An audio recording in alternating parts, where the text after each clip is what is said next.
സ്വാതന്ത്ര്യ സമര സേനാനിയും Indian national കോൺഗ്രസിന്റെ മലയാളിയായ ഏകദേശീയ അധ്യക്ഷനുമായ ജസ്റ്റിസ് ചേറ്റൂർ ശങ്കരൻ നായരുടെ ജന്മദിനത്തിൽ പാലക്കാട് അഞ്ചുവിളക്കിൽ ബിജെപി പുഷ്പാർച്ചന നടത്തി. ചേറ്റൂർ ശങ്കരൻ നായരുടെ ചിത്രത്തിന് മുന്നിലാണ് ബിജെപി നേതാക്കൾ പുഷ്പാർച്ചന നടത്തിയത്. ബിജെപി ഈസ്റ്റ് ജില്ലാ അധ്യക്ഷൻ പ്രശാന്ത് ശിവൻ പരിപാടി ഉദ്ഘാടനം ചെയ്തു. നെഹ്റു കുടുംബത്തിനല്ലാതെ മറ്റാർക്കും കോൺഗ്രസ് പരിഗണന നൽകിയിട്ടില്ലെന്നും ചേറ്റൂരിനോട് കടുത്ത അനാദരവാണ് കാണിച്ചതെന്നും അദ്ദേഹം പറഞ്ഞു.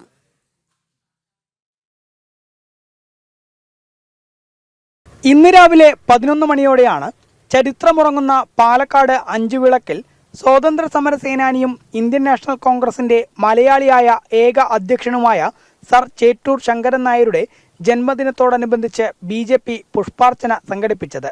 ബിജെപി ഈസ്റ്റ് ജില്ലാ അധ്യക്ഷൻ പ്രശാന്ത് ശിവൻ പരിപാടി ഉദ്ഘാടനം ചെയ്തു. നെഹ്റു കുടുംബത്തിനല്ലാതെ മറ്റാർക്കും കോൺഗ്രസ് പരിഗണന നൽകിയിട്ടില്ല എന്നും ചേറ്റൂരിനോട് കടുത്ത അനാദരവാണ് കോൺഗ്രസ് കാണിച്ചതെന്നും അദ്ദേഹം പറഞ്ഞു.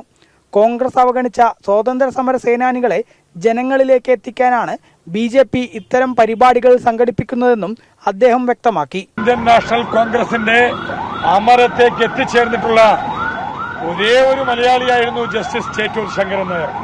പക്ഷേ അദ്ദേഹത്തിന്റെ ജന്മനാടായ മങ്കര പഞ്ചായത്തിലെ ആ വാർഡ് ഉൾപ്പെടെ ആ പഞ്ചായത്ത് ഉൾപ്പെടെ കോൺഗ്രസ് ഭരണസമിതി ഭരിച്ചിട്ടും അദ്ദേഹത്തിന്റെ സ്മൃതി മണ്ഡപത്തോടു പോലും കാണിച്ചിട്ടുള്ള അനാദരവ് എന്ന് പറയുന്നത് മലയാളികൾക്കാർക്കും പൊറുക്കാൻ കഴിയാത്ത, ഇത്തരത്തിൽ ചരിത്ര പുരുഷന്മാരെ മുഴുവൻ അവഗണിക്കുക, അവഹേളിക്കുക, നെഹ്റു കുടുംബത്തിന് പുറത്തുള്ള ആളുകളെ മുഴുവൻ അവഗണിച്ച് കളയുക എന്നുള്ള ചരിത്രമാണ് കോൺഗ്രസുകാർ പിന്തുടർന്നു വന്നിട്ടുള്ളത്. നേരത്തെ ചേറ്റൂരിന്റെ സ്മൃതി ദിനവും പാലക്കാട് ബിജെപി സംഘടിപ്പിച്ചിരുന്നു. മാത്രമല്ല പ്രധാനമന്ത്രി നരേന്ദ്രമോദി തന്നെ അദ്ദേഹത്തെ അനുസ്മരിക്കുകയും ചെയ്തിരുന്നു.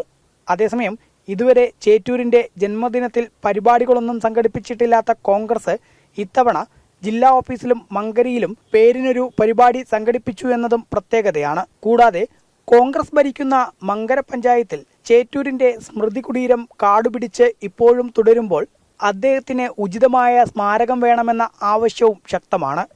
ജനം, പാലക്കാട്.